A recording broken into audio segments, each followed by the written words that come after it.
Welcome to the Home-Centered Life podcast, where we seek to slow down, opt out of anxiety, and live an unhurried life. We're so glad you're here.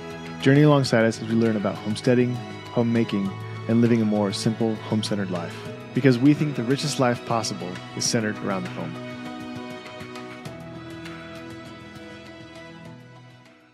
Welcome back to the Home-Centered Life podcast. Today we are going to talk all about our experience with home birth.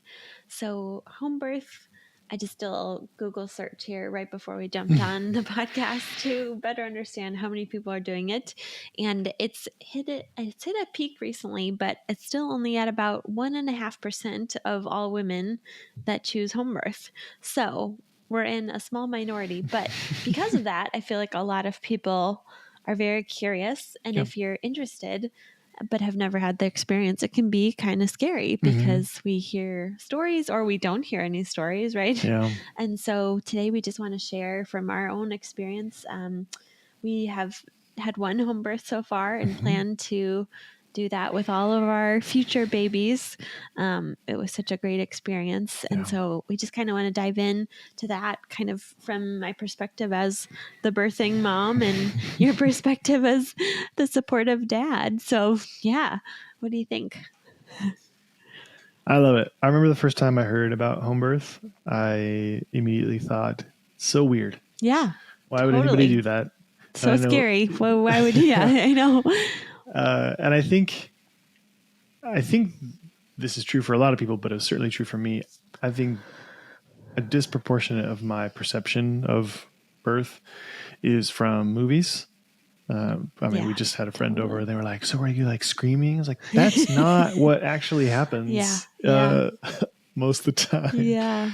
But I do think most of my perception of like what is normal is actually from Hollywood, which is unfortunate in general, but especially with something like birth, to have like my set point be dictated by what I see in TV and movies.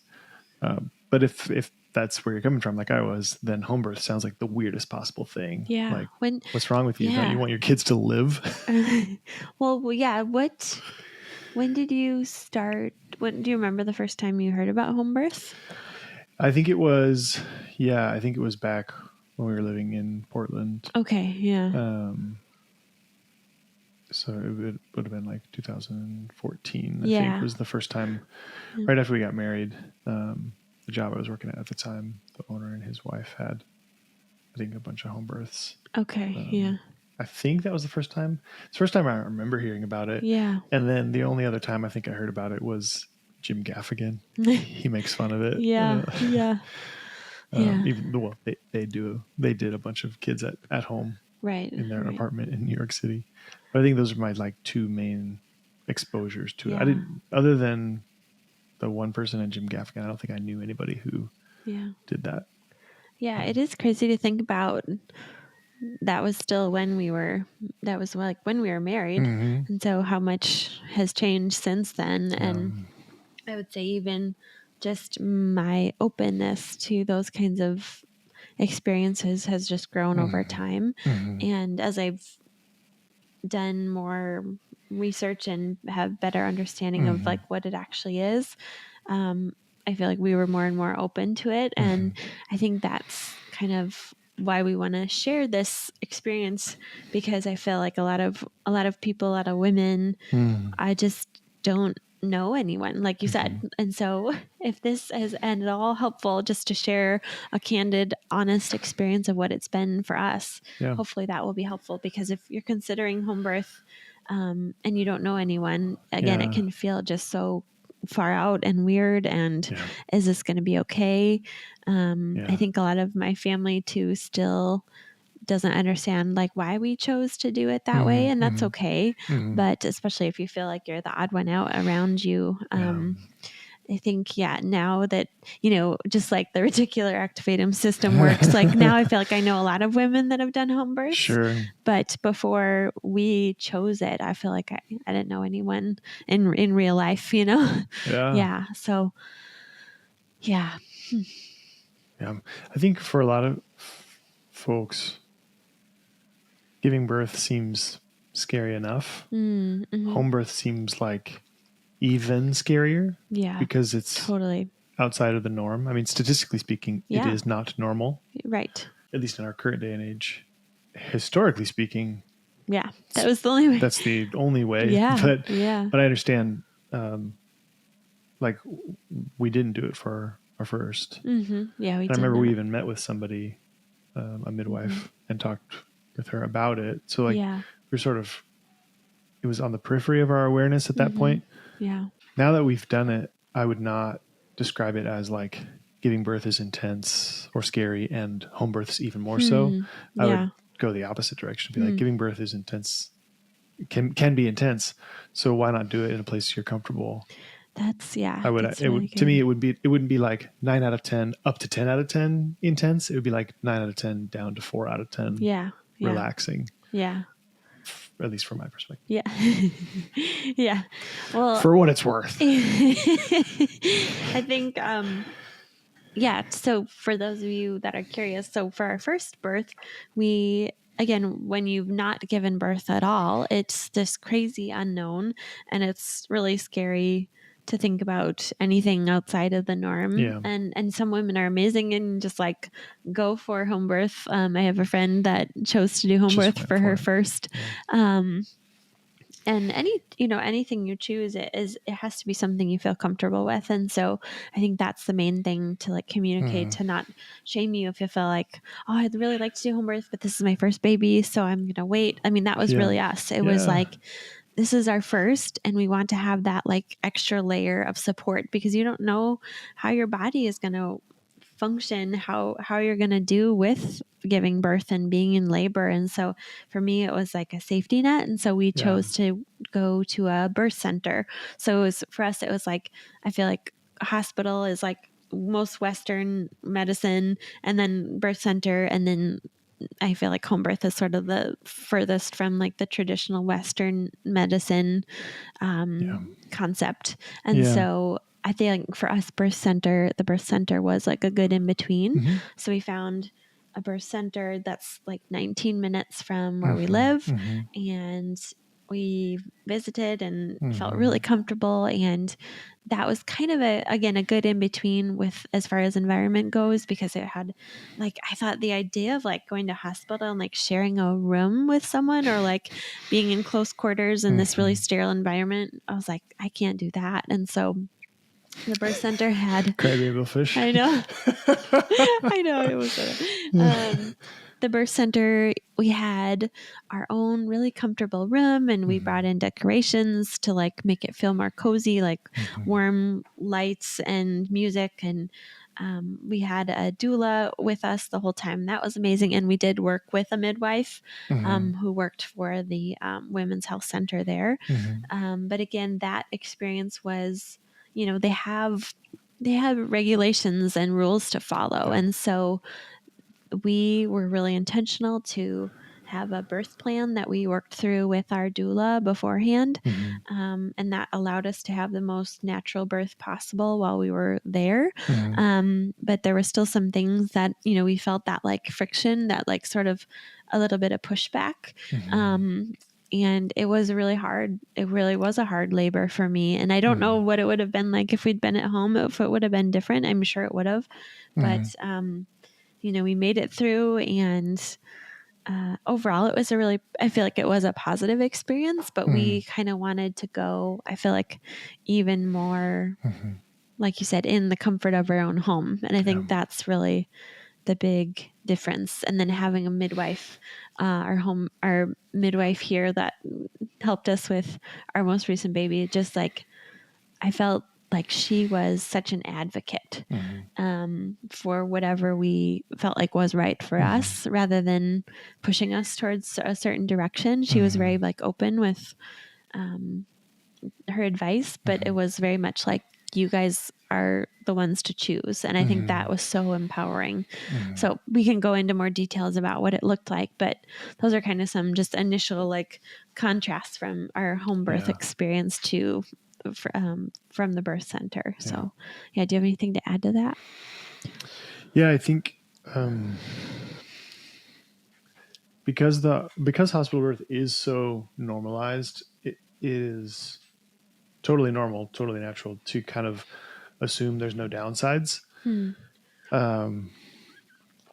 And that there's only the only potential downsides or risks are with a home birth, but that's not very accurate.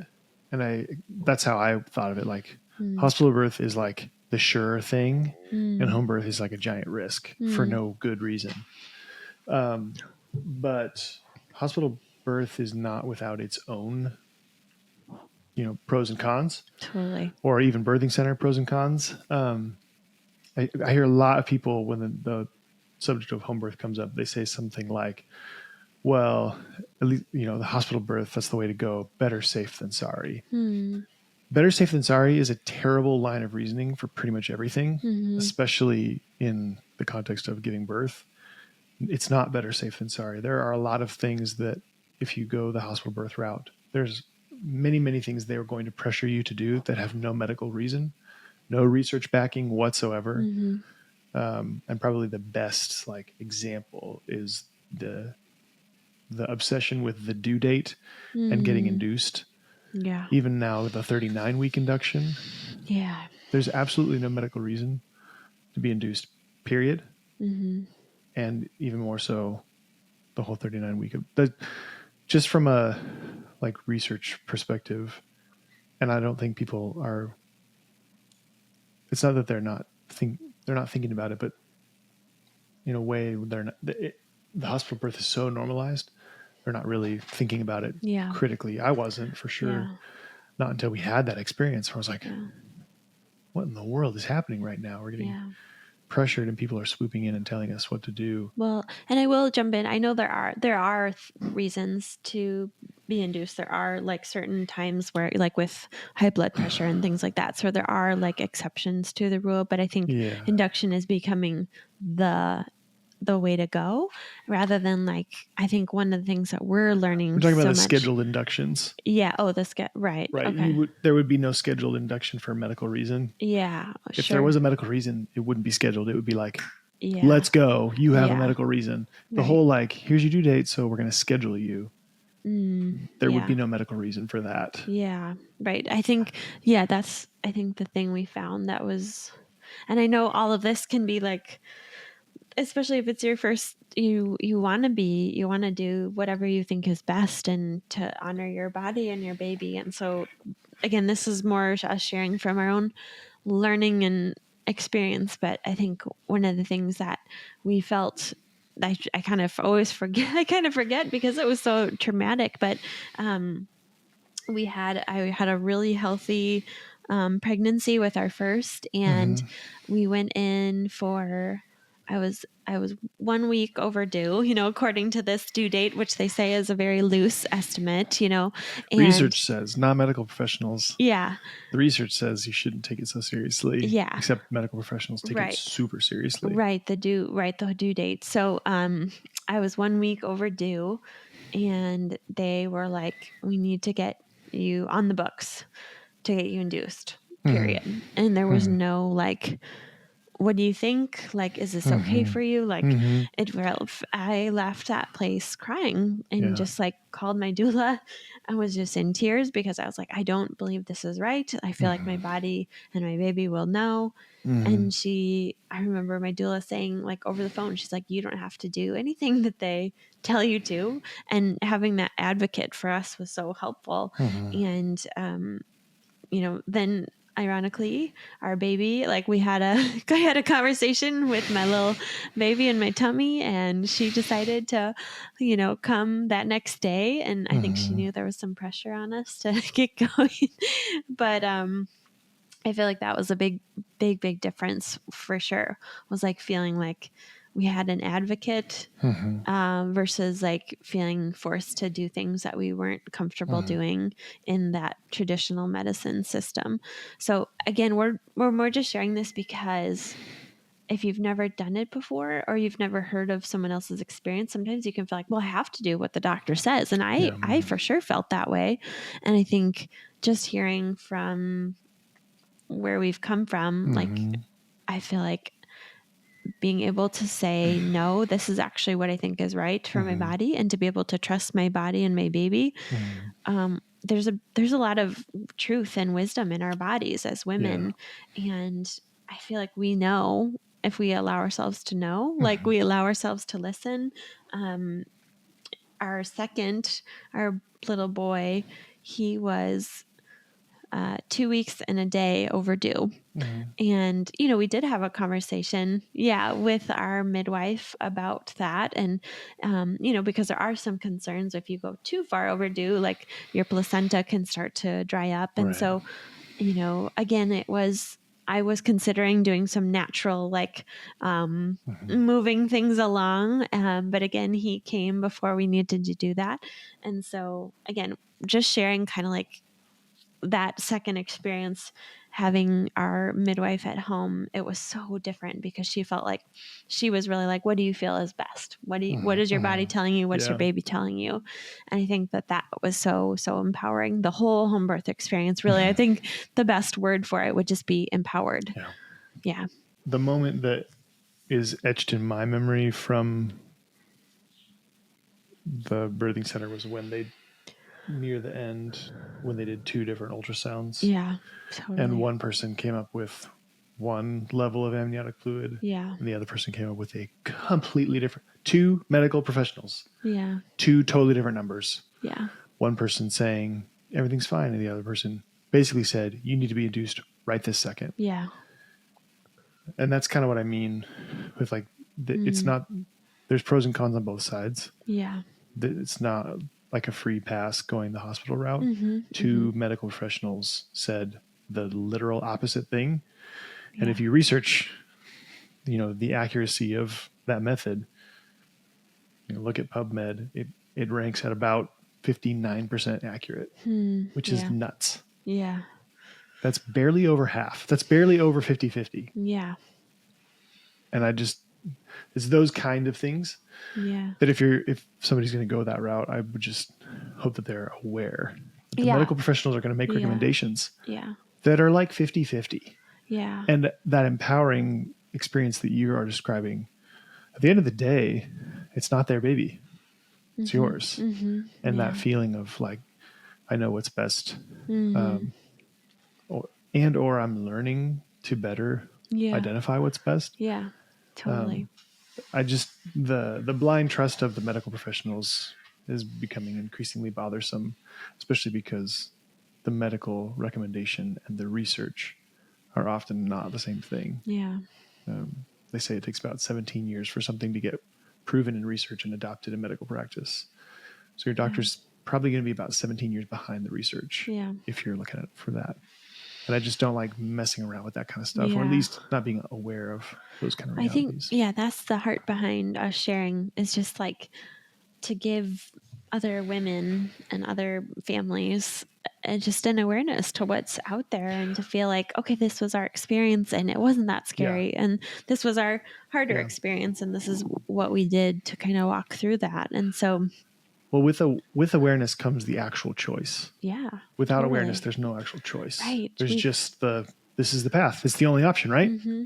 No. Yeah. You can totally go that route, totally, but it's not the only option. Right. And just the awareness we're not actually saying, gives you the choice, and then make the choice for you. But just know that there is a choice. Yeah, totally. I think whether you choose home birth or not, it's just so helpful to have that awareness and that choice and that feeling of empowerment, whatever route you decide to take. And so I would say, even more than like choosing home birth, one of the things that was the most powerful has been having a doula.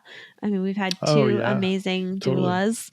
Our first doula moved away, and then we worked with her like former business partner for our second baby, and having that support in our corner to be like, because they've been to 1,000 births, and they know if they're doing their job right, they should know a lot of the research and a lot of the like, what does this mean, and why is the doctor saying this, and they can kind of translate.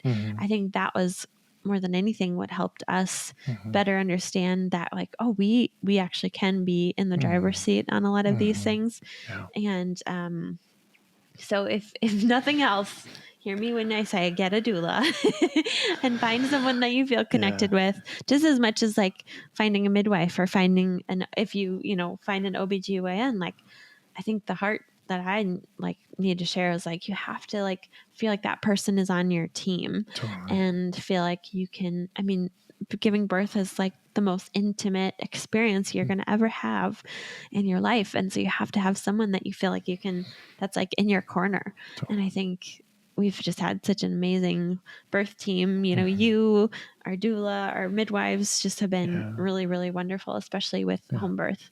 And that was, I think, the other thing to share about our experience with home birth was like, you know, we're in our home. We were able to set up, like, I kind of had this vision of like where I wanted it. You know, we had talked about it beforehand, and you know, you never know exactly what it'll look like, but we had like white Christmas lights on and music in the background, and just really like comfortable ambiance, you know, like right next to my favorite couch, you know, in the living room. And I had a birthing pool in the middle of the living room. Then everything was just set up in a way that I felt so comfortable.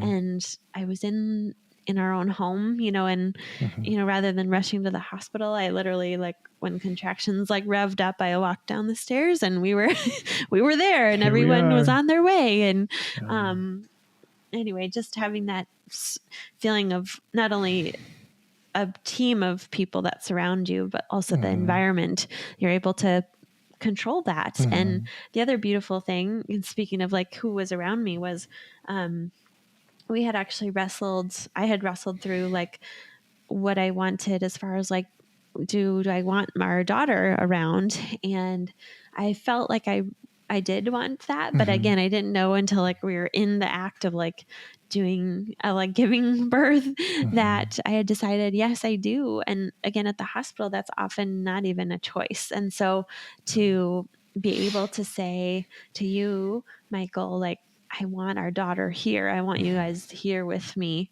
was so special and beautiful. And having her as a part of the whole experience was so good. And she wasn't like sitting in holding my hand during contractions like you guys were outside, you know, with the chickens and coming in.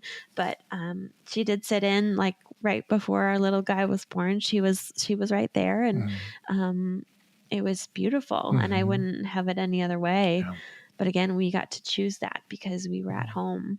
So I don't know. What do you have anything to add on that?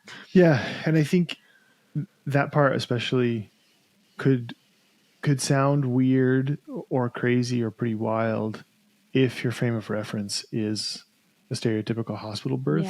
Yeah. So I totally get that. Yeah. But there was no, well, it was at home, but there was no like medication. There was no giant needles. There was none of that stuff. There was no screaming. There was no yelling. That's a very Hollywoodized version of what birth looks like. And it was crazy to just see how the small decisions to go down this path kind of stacked upon each other. In that final moment. Obviously I have no idea what it was actually like. All I can say is what it looked like. But it wasn't that crazy. I was sitting, you know, so that I was facing you, and Annabelle was in our doula's lap, like right over here, and not like on the other end where the midwife was. That would be that, you know, that wouldn't be the place to put a small child. But we were right there with you, and in the moment that seemed like the most normal, natural thing to do. And it wasn't. It was intense, but it wasn't like the Hollywood intense that I think a lot of people assume. If they haven't ever given birth or have, but have only had the hospital experience. I mean, I don't know, but I hear over and over and over again that if you do get induced, it's crazy painful. Okay, so right there, it's like, well, so there is a downside. If you go that route. Again, of course, if there's like legitimate medical reasons or something, of course, I'm not poo-pooing it, but if you do have to go down that path, or if you choose to go down that path, there are things to consider. At the end for you, it was like almost peaceful in a way. That's good. It looked like that. I mean, it was. Yeah. No, I mean, it was. I mean, it was. I would say that's the other thing. Like, it wasn't like I did still have like there was pain. I had quite a bit of Sure. Yeah. back labor Yeah. because of the way our little guy was.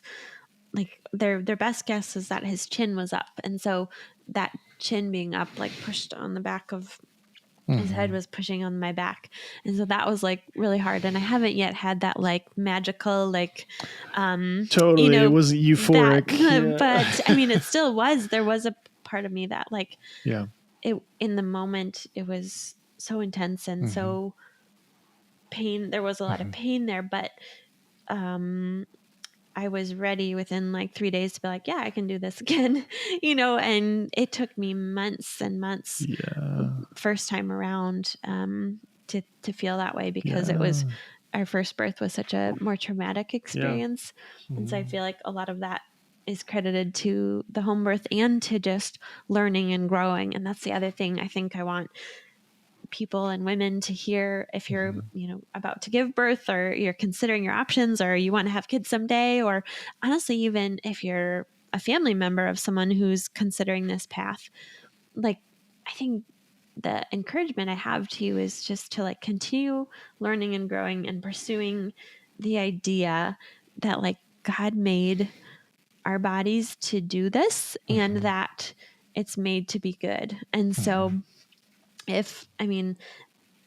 there's still good things that have pain that come alongside of them, right? And so, but it doesn't have to be this like the excruciating, screaming, like needles and medicine version. And I think it can be really beautiful. And so home birth can lend itself to that. Again, whether you choose this or not, just do some of your own work. And doctors are good people. They're not evil. They're not bad. We're not saying anything like that. But you are the one, like you said, at the end of the day, this is your body and your child, and you have to know what's best for you. And it's okay to push back and find your own way. And I think that's hopefully the thing I want to like leave you all with here. And I know we just kind of breezed through what home birth looked like. And if you want to like learn more, we can go through another episode on like minute by minute or hour by hour what it looked like. But hopefully we'll have more experiences to share down the road with what it looked like. But overall, I'd say it was just such a beautiful experience, and it really can be, and birth itself can really be that. Yeah. So do you have anything else to add or? Yeah.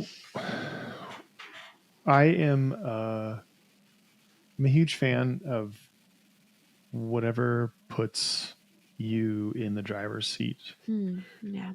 And whatever that is, it is probably going to be my like default recommendation. Yeah. The specifics will be different for each person, but whatever feels more empowering, whatever feels more like this is my birth experience, yeah, would be my vote for somebody. Yeah. I tell this to my clients all the time in the context of business. At the end of the day, it's your business. Yeah. I'm going to do my best to support you and give you guidance, but my clients, you have to live with the consequences of whatever decision. So you need to make the decision that's right for you. Yeah. And I would say sort of a version of the same thing for anybody, but you do have options. And you kind of described like a spectrum, and in that spectrum, there are thousands of ways it could look. And we didn't even talk about like a midwife who's also an RN. Like we didn't even talk about that. So there's lots of options. Same thing with doulas. There's lots of different ways, like trainings and certifications and stuff. So there's a huge spectrum of options of like what kind of people you even decide to work with. Yeah. But at the end of the day, whatever is most empowering, whatever puts you in the driver's seat of the experience, being a passenger in your own birth experience, this doesn't have to be that way, I guess. Yeah. And I think just to like add to that, it's also, I think one of the things I'm learning more and more with giving birth is it really does, you're kind of setting this, I feel like people see birth and like the child's life as separate, like, oh, I gave birth and I have this child, but they're so interconnected. Like the way the child comes into the world has actually a huge impact on the way they are as a human. Yeah. And I think we forget that, and it's so disconnected, but they're so intertwined. And so when you think about like the kind of child you want to have, obviously, you know, there's things that happen. I totally understand, but like in general, like you get to be, you as the parent, you as the mom get to be the one to say like, this is the kind of way I want to bring my child into the world. And when you imagine that, like, what does it look like? Okay, if it looks like a hospital birth with no medication, that's great. And if it looks like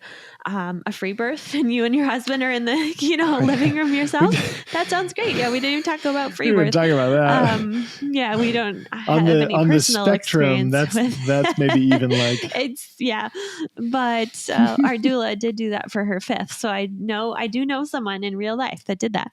But anyway, it's like envision that, and then envision, and then like make your plan to make it look that much like that as you can. And obviously there's stuff that happens again, but you can be that empowered and writing your story and writing the story that your child enters into as they become a human in this world. Yeah. And in those times where there is some sort of obvious intervention necessary and it's not really your choice,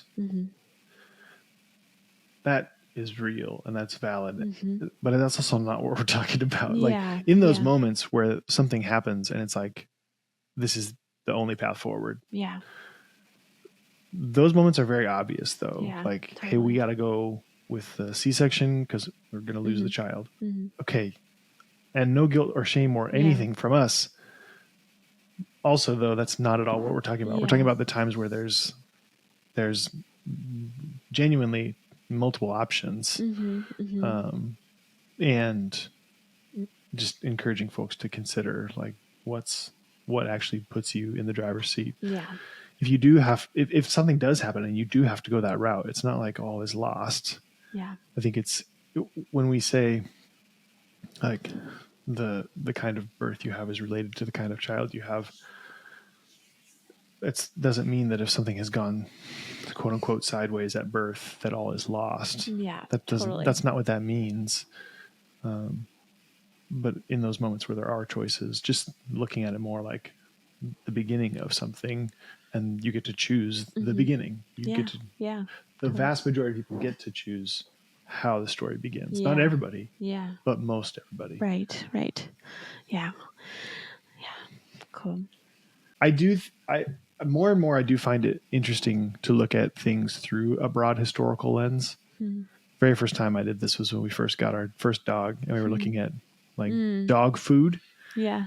And kibble is the natural thing to assume you feed a dog.